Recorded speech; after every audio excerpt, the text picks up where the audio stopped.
Claire Curran. Thank you, Mr. Speaker. Well, what's the opposite of boom? It's bust. Bust.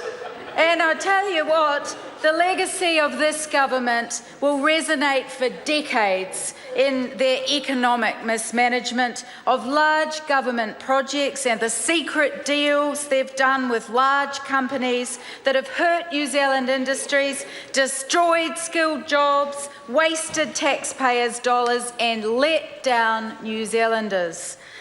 They have and they continue to botch up large government projects, and I'm going to talk about a few IT projects across government to reform the IRD system, $1.5 billion. The Nova paid botch up to pay our teachers $45 million to fix that up.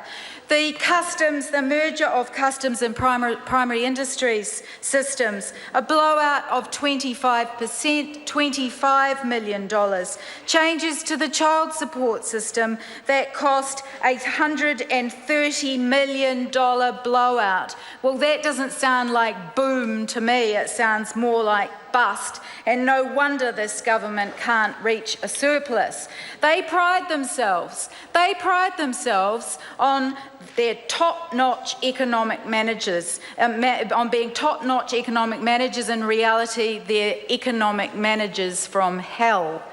And Whānau Ora is just the latest example. They can't even get to a budget surplus. But they're good at papering over the cracks, and they bully people into keeping quiet. They threaten whistleblowers, they break their promises, they make excuses, they deny, they look the other way, and when something goes wrong, well, it's always somebody else's fault. It's either the previous government's fault, it's the official's fault, it's the council's fault, or it's some poor individual. It's some poor individual that they'll point the finger at to take the rap. Well, Mr. Speaker, one of the biggest fails of them all continues to dog this government.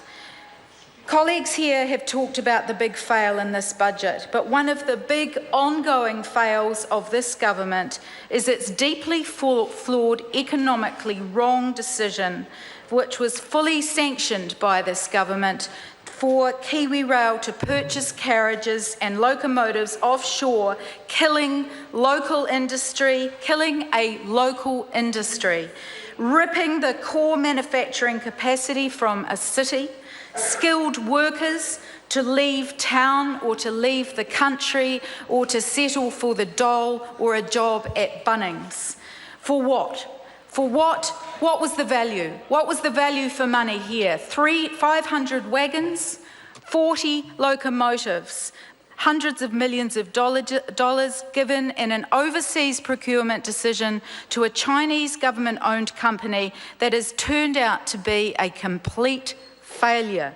Asbestos-ridden locomotives, fault-ridden wagons, and what do we have now? We've got a team of Chinese workers brought into New Zealand to continuously fix the faults that would not have occurred had they been built in New Zealand. And they're not being paid a minimum wage. It's all highly secretive.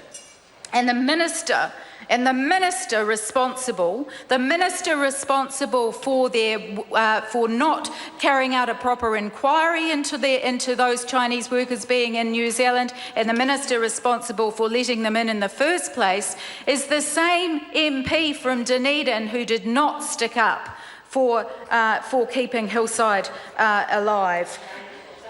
This is worse than false economy. It's economic mismanagement, it's destruction of a whole industry, it's wanton destruction of meaningful jobs and value to the Dunedin economy, and not just to the Dunedin economy, but to the wider region and also to that industry as adding value to the whole of New Zealand. Meanwhile this week, Mr. Speaker, in Victoria, just across the ditch, the new Labour government in its budget announced a 10-year plan for 100 new metro trains, 100 new trams and significant expansion to the regional train fleet. A $2 billion commitment. Well, that's a vision.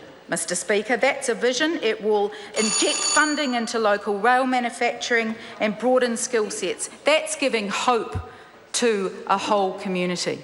Speaker. Stuart Smith. Thank you, Mr. Speaker.